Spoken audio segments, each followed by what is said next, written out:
Shalom. First and foremost, I want to give all praise, honor, and glory to the Most High, Yahweh, Bahashim Yahushai, Bahashim Rakakbadash. And I want to say Shalom to Agman Akwath out there, pursuing this truth diligently. Coming at you once again with another lesson.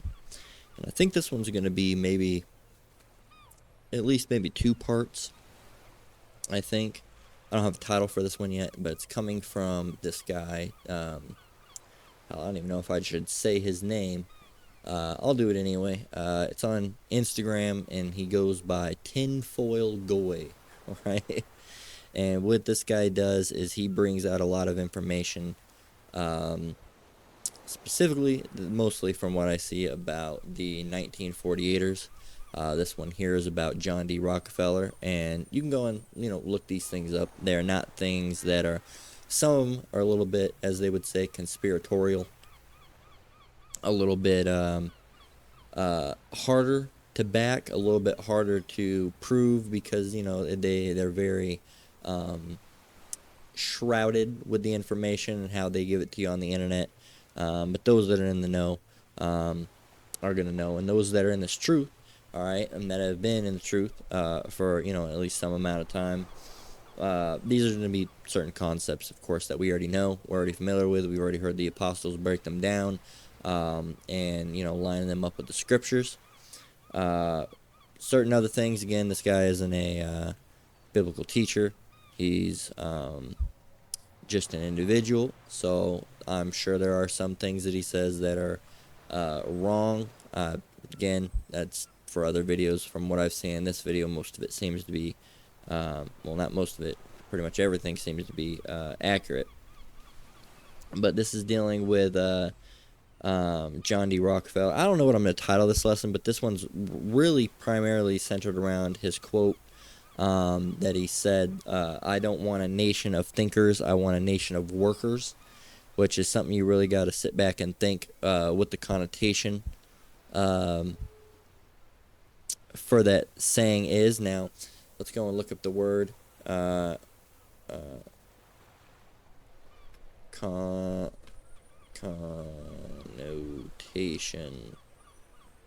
There's supposed to be another N.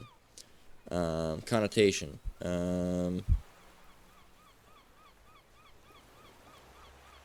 Something, implication. All right, something that is suggested by a word or a thing. What is suggested? All right, and I like to get these words because we're smack dead in the middle of a literacy crisis, and with that, a reading comprehension crisis, and we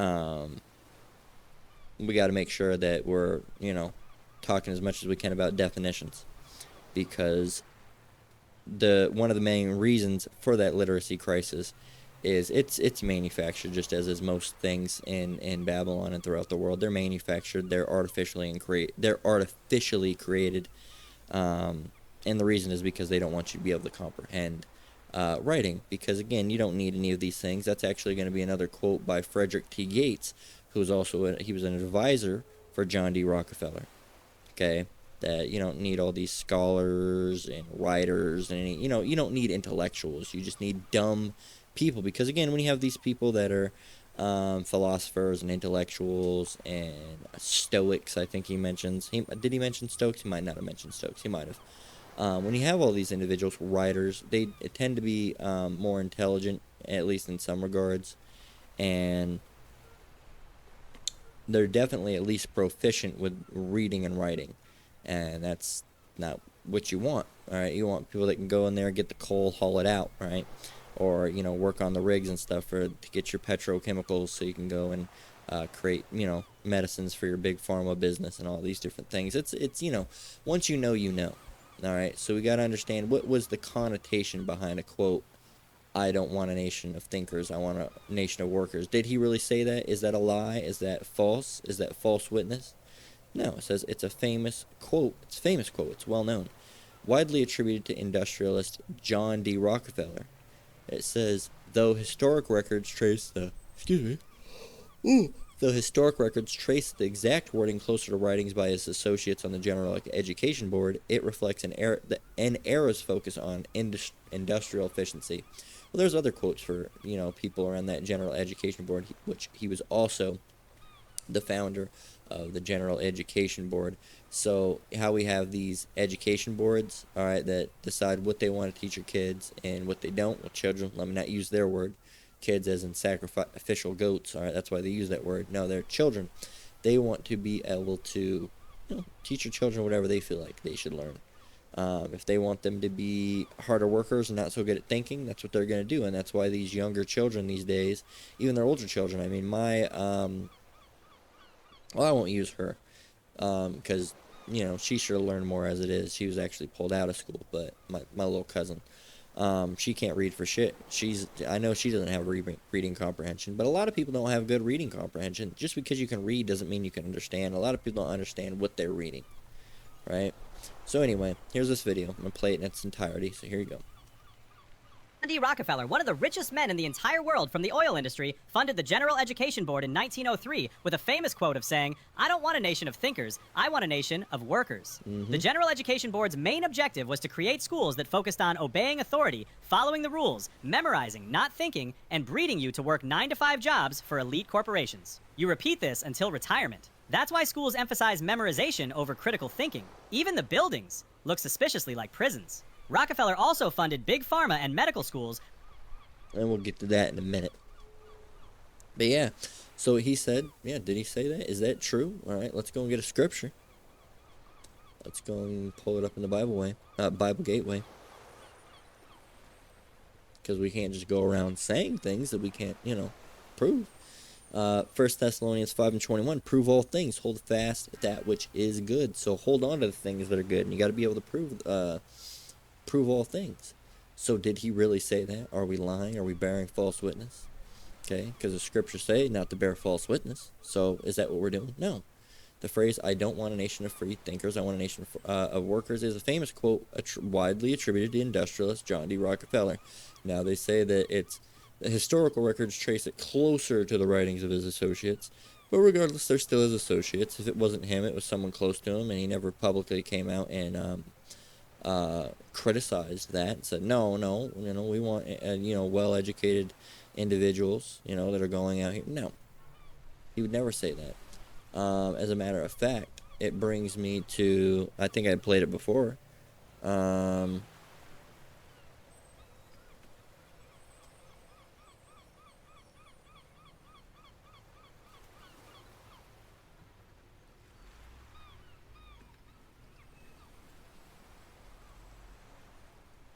let's see.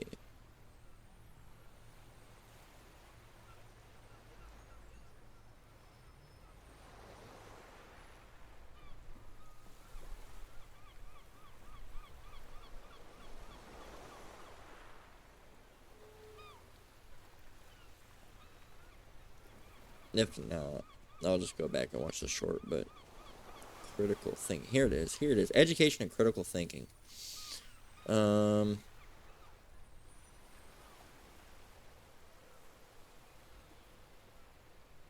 This should be it. These people are efficient, professional, compulsive consumers. They think of that as their national pride. Again, it's free use. Their civic duty, consumption. It's the new national pastime. Fuck baseball. It's consumption. The only true, lasting American value that's left, buying things. Buying things. People spending money they don't have on things they don't need. Money they don't have on things they don't need. So they can max out their credit cards and spend the rest of their lives paying 18% interest on something that costs $12.50. And they didn't like it when they got it home anyway. Not too bright, folks. Not too fucking bright. But if you talk to one of them about this, if you isolate one of them, you sit them down rationally, and you talk to them about the low IQs and the dumb behavior and the bad decisions, right away they... Well, this was years ago. Okay, I think this one was either... Is this one? This one, I guess it's from Life is Worth Losing.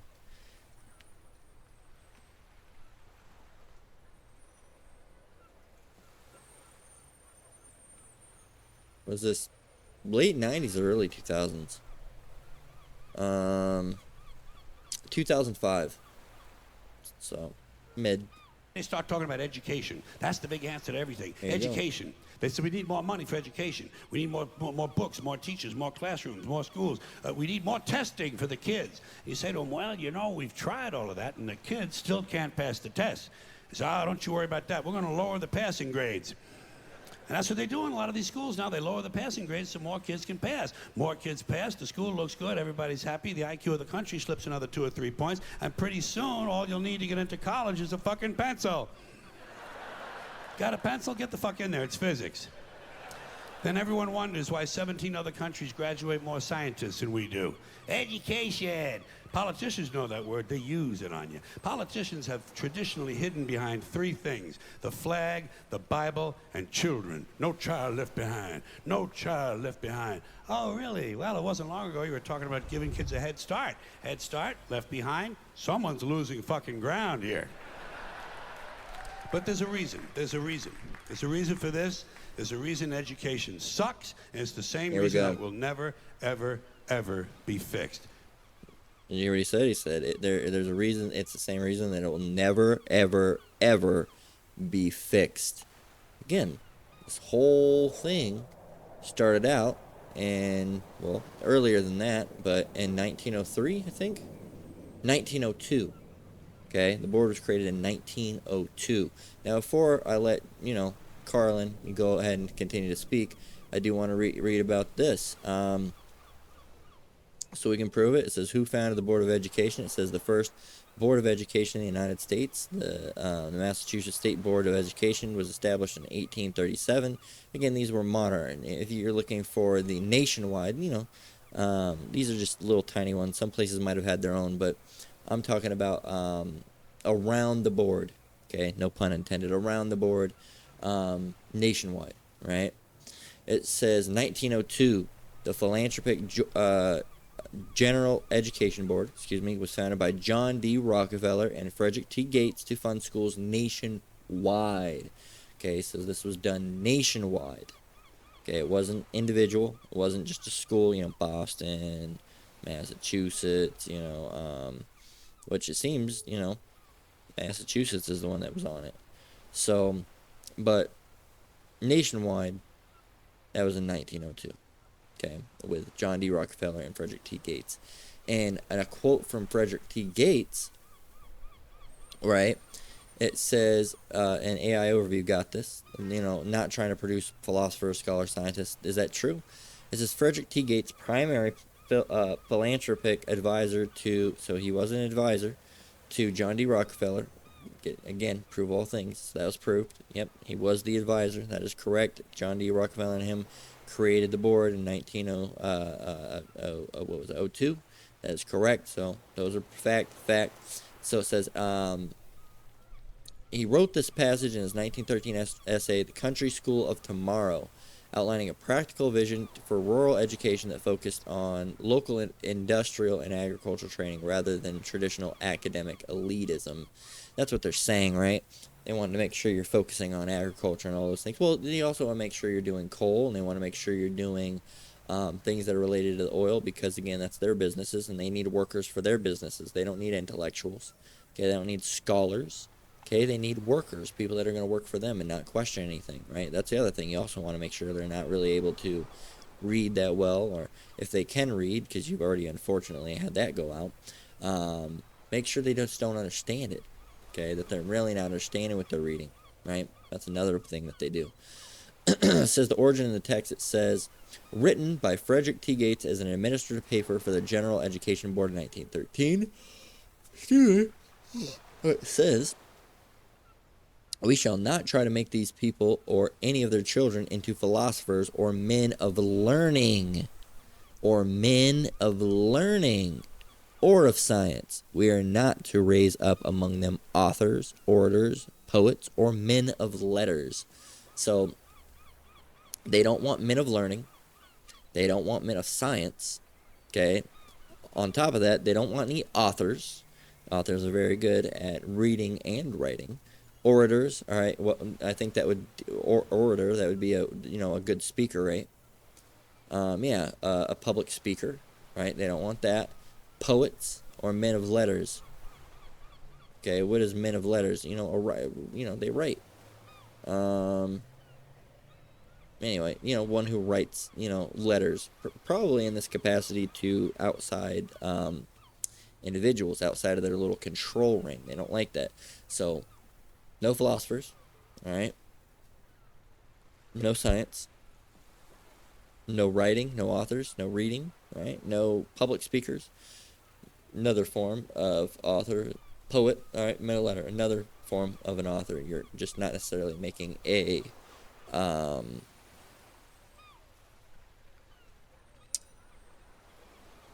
fiction, all right? You're just dealing with nonfiction. They just don't want their information going out. They want to make sure that their information isn't going out. They want to cover their ass. Barely, just a moment. Had to move the mic. So it says rural focus, practical, yada, yada, yada.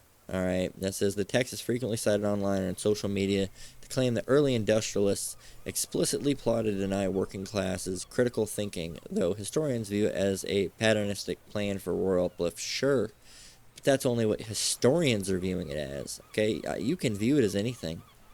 Okay, you can view it as anything. Historians are allowed their own personal interpretations. Doesn't make it accurate. Okay, so let's go back in here with George Cron says. So, no, let's grab our scripture. Let's get Hosea. I accidentally closed out of it, but let's get Hosea. And this is dealing with the scriptures, all right? But dealing with the scriptures, you also have to know what's going on in the world as well to a capacity. Why did I not even type it in? You have to know what's going on. You also have to know what's going on with the world, because if you don't understand that, all right, if you're not watching, all right, how are you going to know, first of all, how are you going to know anything? How are you going to know what time it is? You know, you're not going to know what time season you're in. You're not going to have any idea about anything, man, because you don't know anything about anything. But, you know, that's mostly talking about scriptures. But again, to understand that there's a 2 and 2, you're not going to see a moron, all right, with a intellectual capacity of reading scripture. It's just not going to be possible. All right, it's just not going to be possible. You might have been dumb, but when the Lord, you know, brings you in this truth, He's going to put that intellectual spirit on you, and you're going to grow in knowledge. And, you know, you'll become better in a lot of different ways. But Hosea 4 and 6, it says, "My people are destroyed for lack of knowledge," primarily because they don't know the Lord, they don't know His name, they don't know who He is, they don't know when He's coming back, they don't know what they should do and what they can't do. Again, because well, first of all, like it says, because thou hast rejected knowledge. A lot of them have rejected knowledge. They don't want to hear it. They don't. They purposely don't go by the prophets. They purposely stay off. You know, if they see a Hebrew Israelite video, they click away immediately. If someone tries to tell them something true, they don't like it. All right, they'll just reject. No, not right now. All right, it says, "Because thou hast rejected knowledge, I will also reject thee. That thou shalt be no priest to me. Seeing thou hast forgotten the law of thy power, I will also forget thy children." So, again, you just gotta be smart, man. Just gotta be smart with it. And if the Lord has given you a capacity to learn. Don't just throw it away. So, that's a different one. But let's continue. It's never going to get any better. Don't look for it. Be happy with what you got. Because the owners of this country don't want that. 1948ers. All right, those the 13 big banking families, man. Rockefellers, Vanderbilts. Why is my brain drawing a blank? Oppenheimer, right? Technically, Vanderbilts, right? So on and so forth. I'm talking about the real owners now. The wealthy bank owners. The real owners, the big wealthy business interests that control things and make all the important decisions. Forget the politicians. They're irrelevant. The politicians are put there to give you the idea that you have freedom of choice. You don't. You have no choice. You have owners. They own you. They own everything. They own all the important land. They own and control the corporations. They've long since bought and paid for the Senate, the Congress, the state houses, the city halls. They got the judges in their back pockets, and they own all the big all the big media companies. So they control just about all of the news and information you get to hear. They got you by the balls. They spend billions of dollars every year lobbying to get what they want. Well, we know what they want. They want more for themselves and less for everybody else. Yep. But I'll tell you what they don't want. Here They you don't go. want a population of citizens capable of critical thinking. They don't want well-informed, well-educated people capable of critical thinking. They're not interested in that. That doesn't help them. That's against their interest. That's right. You know something? They don't want people who are smart enough to sit around the kitchen table and figure out how badly they're getting fucked by a system that threw them overboard 30 fucking years ago. They don't want that. You know what they want? They want obedient workers. Obedient workers. People. And where do you think he got that from? You think he pulled that from his ass? No, it was literally a quote from John D. Rockefeller. All right? And they want workers. They don't want, intellectuals. He didn't say it exactly like that. But yeah, he doesn't. They want workers. Okay? They want workers. Let's actually let him finish up. Who are just smart enough to run the machines and do the paperwork. There you go. And just dumb enough to passively accept all these increasingly shittier jobs with the lower pay, the longer hours, the reduced benefits, the end of overtime, and the vanishing pension that disappears the minute you go to collect it. And now they're coming for your Social Security money. They want your fucking retirement money. They want it back so they can give it to their criminal friends on Wall Street. And you know something? They'll get it. They'll get it all from you sooner or later because they own this fucking place. It's a big club, and you ain't in it. You and I are not in the big club. All right, By the way, famous quote right there. I love that one. Me and my dad always joke about that one because my dad's a big George Carlin fan. And, like I said, I got to give credit to my father. I really got to give credit to Yahweh Bosh Meow Shai. For giving that type of information to my father to give me, because my dad's not in this truth, but from a very, very young age, my dad was very conspiratorial minded, always questioning authority, always questioning the government, knowing that the government's not your friend, they're not here to help you, and that there's weird shit going on behind the scenes with the elite and the people that are ruling this country, and so, very young age. I mean, George Carlin, I remember being in the house at least when I was 8 or 9. Hell, that's probably just when my dad allowed it to play out. But, yeah, his shit's funny, man. He's hilarious. But as he got older, he became very, I guess if you want to call it politically minded. I mean, he always was. I think he did stuff on C-SPAN back in the day. And as a matter of fact, I like his later work better than his early work. But yeah, man, the guy was very intelligent, and he's a Jake too. Was a Jake, all right, he's dead now, but he was, he'll come back in the kingdom. But yeah, he's Jake, come back, not in the skin color, just like I'm not gonna be in the skin color, right? So yeah, man, it's just one of those things where you got to understand what's going on in the world, and a lot of people don't, because like Georgie Boy here said here, they don't want a society of well-informed critical thinkers. Okay, they want people that are just smart enough to run the machines, but dumb enough to where they basically can't do anything else. They want workers, and that's not something made up. It's not a conspiracy theory. That's not anti-S to the E to the M. Okay, it's not. As a matter of fact, I want to show you something. I want to show you how they control the narrative on everything. Hold up. All right.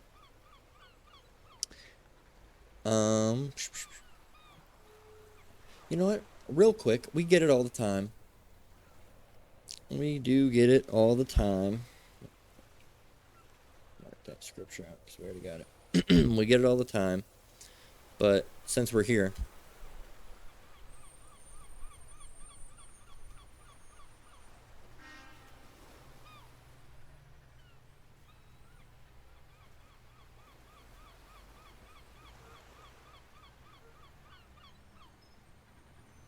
this is Psalm 64 and 2. It says, "Hide me from the secret counsel of the wicked, from the insurrection of the workers of iniquity." Now, there's more, and we always usually get that.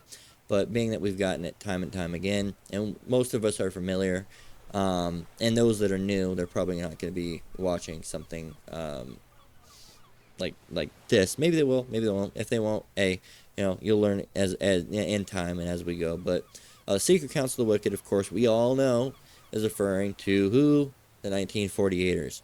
And it says from the insurrection of the workers of iniquity. Now we got a couple workers. We got a couple words. Let's look up insurrection. Actually, matter of fact, let's do it in the Johnsons.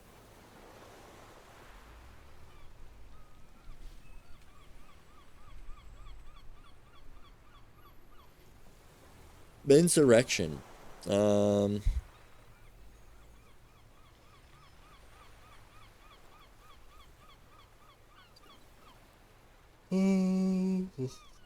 here it is.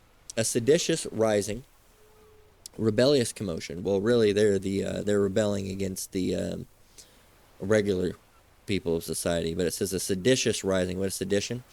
Turning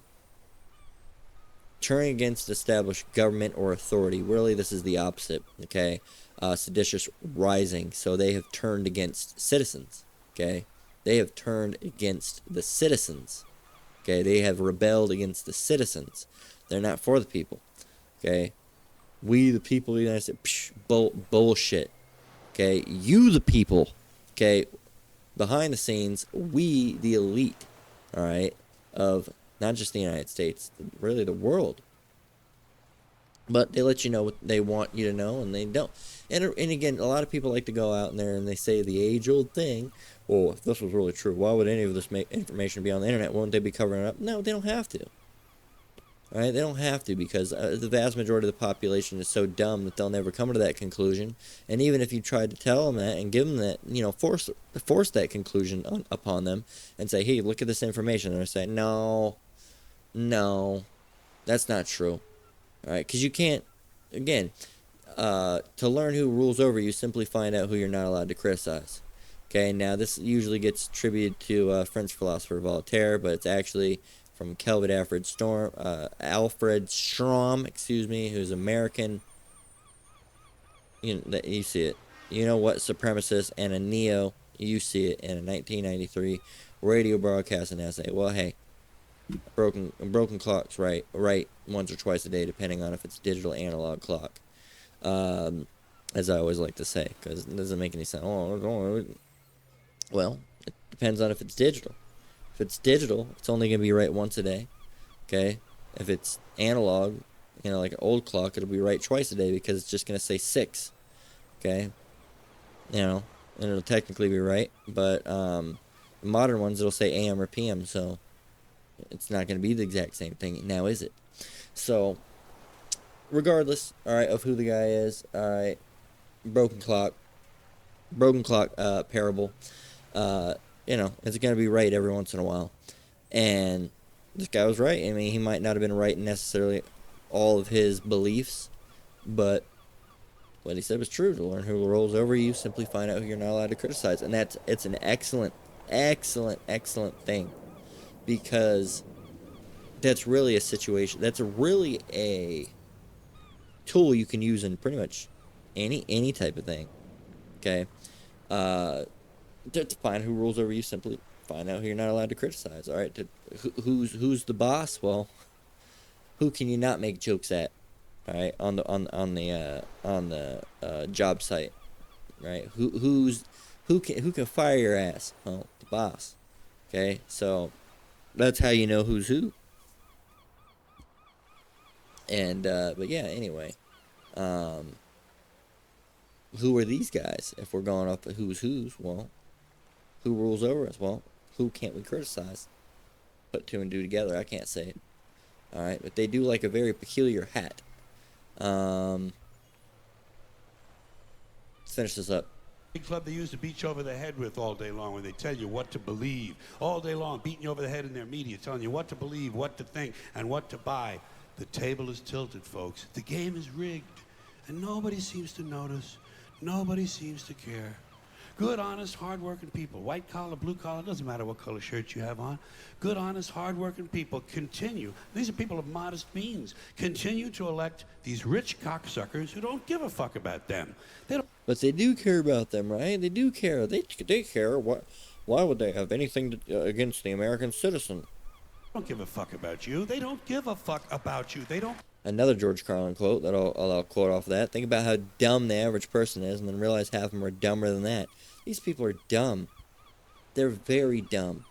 And you know, it's the same thing. Like Yahushua said, if I have told you, roughly paraphrasing, if I have told you worldly things you not believe, you know, how are you going to believe when I tell you spiritual things? Okay, and again, that's roughly. It's not exactly what he said, but it's in the spirit of what he said.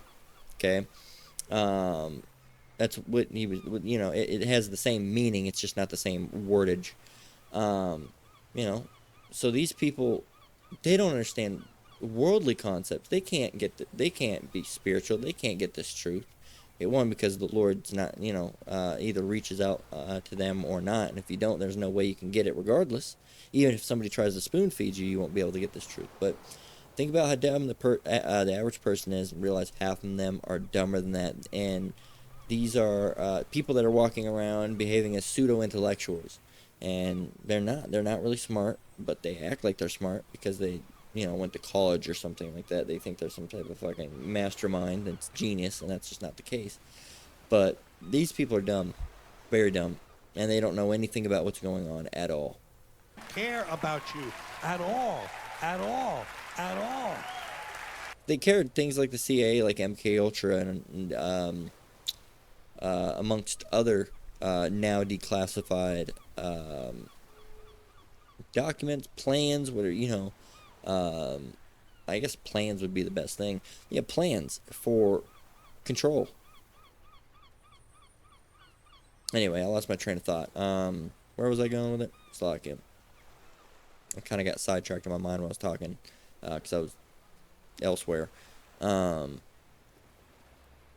What was I saying? Anyway, Slovakia. I'm tired as hell. It hit 2 a.m. I'm not used to staying up this late with this, you know, job switch. But anyway, I'm rambling.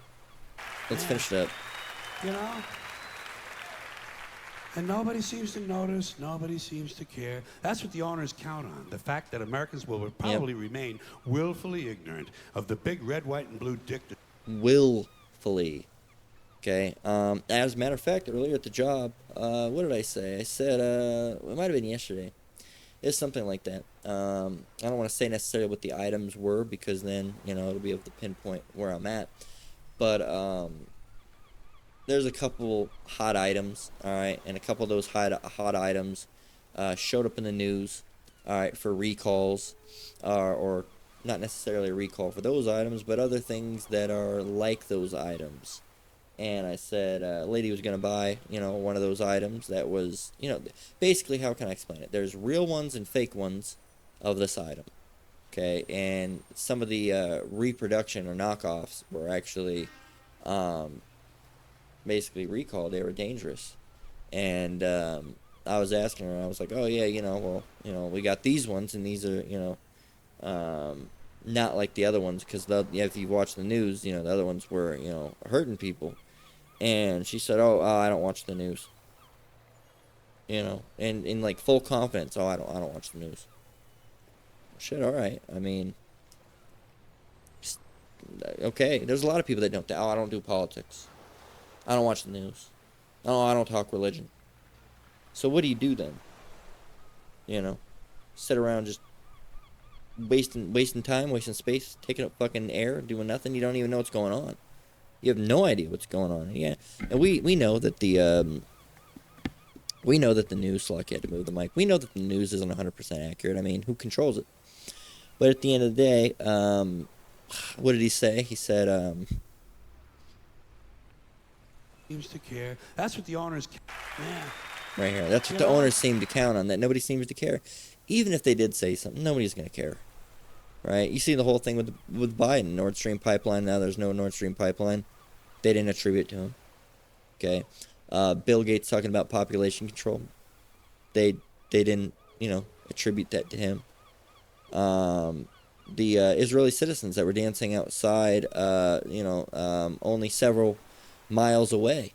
Not a substantial amount from the Twin Towers. They were dancing. All right, Israeli citizens. They were found to be essentially spies. All right, or at least had worked as spies at one point in time. Nobody questions that, though. No one has anything to say. And nobody seems to notice, nobody seems to care. That's what the owners count on, the fact that Americans will probably remain willfully ignorant of the big red, white, and blue dick that's being jammed up their assholes every day. Because the owners of this country know the truth. It's called the American dream, because you have to be asleep to believe it. There you go. Excellent 5 minutes. Excellent, excellent, excellent 5 minutes, man. So, yeah, man, let's see what people say. I'm curious. There you go, Mark Twain. If voting mattered, they wouldn't let us do it. One of the smartest and most aware Americans ever live. A fucking comedian. It's true. The problem with America is that comedians speak more truth than politicians. Absolutely.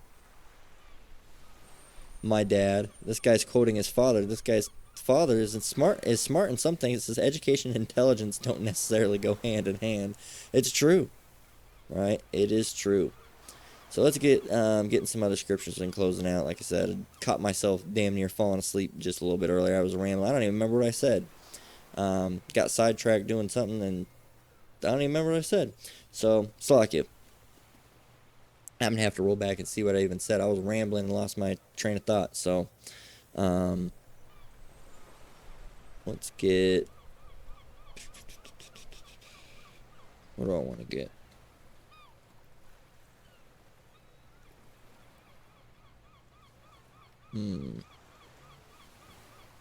Let's get Romans 12 and 2, another that we're familiar with, and let's close out there. All right, so I don't get more rambly. It's almost 40 minutes, about 36 minutes. We'll close it out there, and then like I said in the beginning, this will probably be a little 2-3 parter. We'll see how much other ones I can get, how many other scriptures and little ideas and topics I can throw in here. So, Romans 12 and 2. Okay, this is another good reason. Okay, all this stuff that we're seeing, the General Education Board, the things that are going out, all the things that Georgie Boy was talking about, right? They don't want free thinkers. They don't want critical thinkers. They want servants. They want slaves. They want people that'll bow down to them and not think about anything and not be, again, critical thinking. They don't want them to be, speaking of critical, they don't want them to be critical of them. They don't want any opposition. They don't want anybody to view them as, the way that they're moving around is slithery or snaky or just strange. They don't want anybody to put the puzzle pieces together and question them. But that's what they're getting now, and that's why their society is crumbling away, all right, and is soon to be on the way out at the hands of Yahweh Ba'Shem Yahushai. So Romans 12 and 2, it says, and be not conformed to this world. Actually, let's start from verse 1.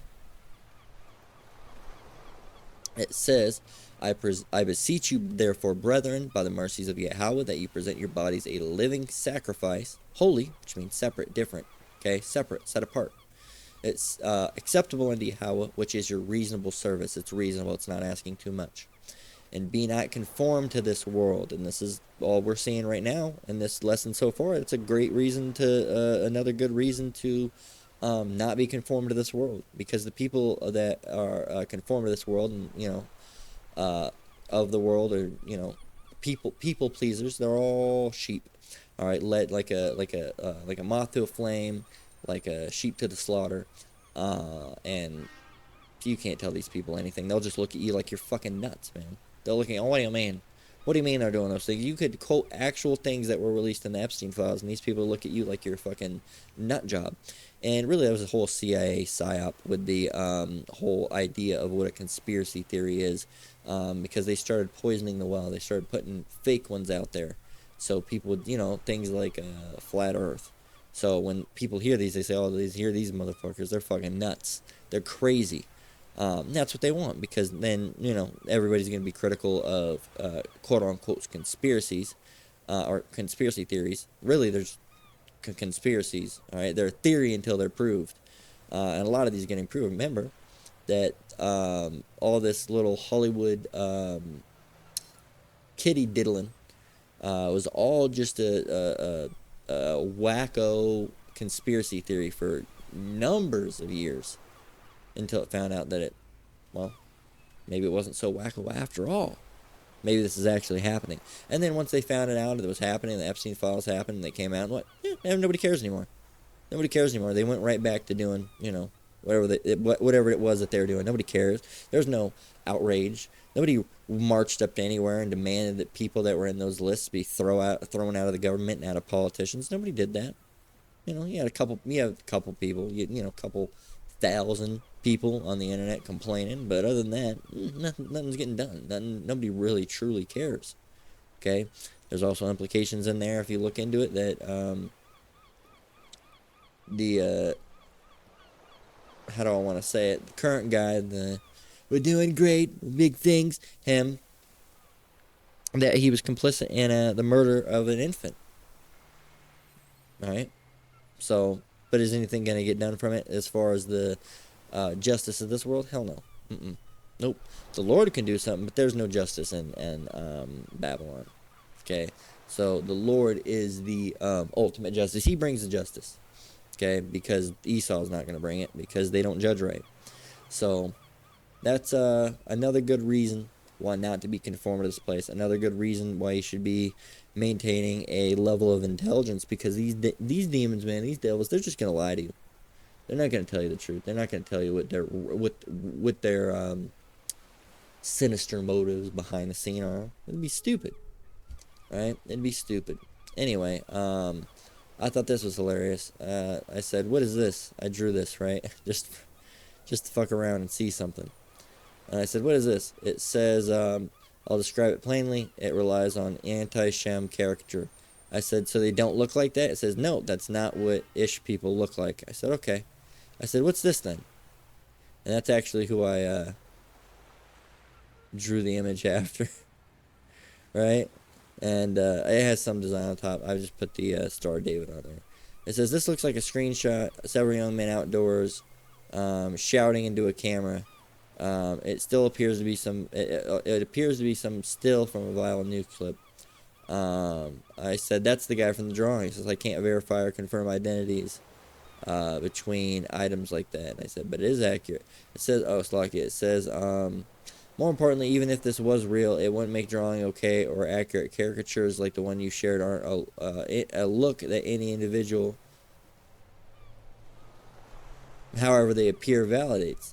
Kind of imagery drawn on a long history of dehumanizing propaganda." Well, I said, "But it's accurate. It's him. He was one of several illegal Jewish settlers in the West Bank that injured 10 Palestinians and burnt down several homes." It says, "I'm not able to confirm the photos show a specific incident. It doesn't hold, this reasoning doesn't hold up regardless.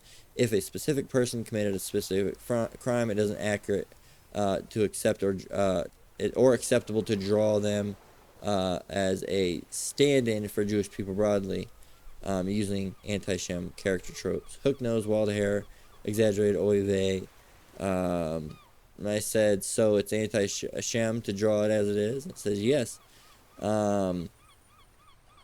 It says, if someone did, so where was it? It says, if someone did commit acts of settler violence, the thing is to draw attention to what they did, not to render them through caricature style design. But you can see it right here. This is what he looked like. Legal Jewish settlers wounded 10 Palestinians, torching homes in occupied West Bank.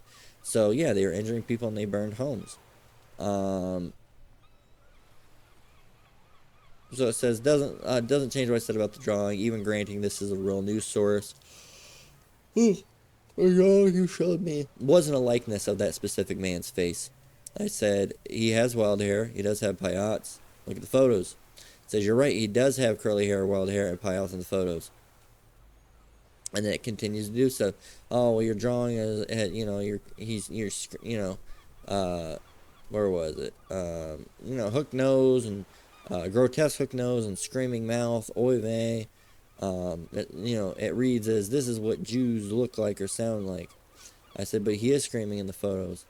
Then they went on to go that. So I said, so drawing a Jewish person in general is anti-Shem. It said, no, that's not what I said. It said, drawing a person wearing having having payat, having curly hair, is not, all right. What makes it is, the hook nose, which is, that's his nose. Larry Madison expression, that's what he was doing. Herein or some type of ethnic marker rather than just hair. Who said that? You came up with that. You made that up with that stuff on it. Inside joke. It's often combined with mocking the way that the Jewish are imagined to talk. Oy vey is a punchline. They do say that, though. I said, okay. How about this one? Maybe it's not right to draw that guy like that. I just drew a different character instead. So I just drew a very overly stereotypical Mexican, right? I said, they said, this one's fine. A beanie wearing guy with a teardrop tattoo, gauged ears. I don't remember gauged ears. I see. Where were we? Music notes and a speech bubble that says "Orale," a Spanish exclamation. It is a it's like a stylized street art tattoo caricature, but not built on an ethnic stereotype. It's just character design. I said, so you don't think drawing a Mexican dude wearing like this as a vato saying "Orale" is too crazy? It goes on to, you can pause it and see.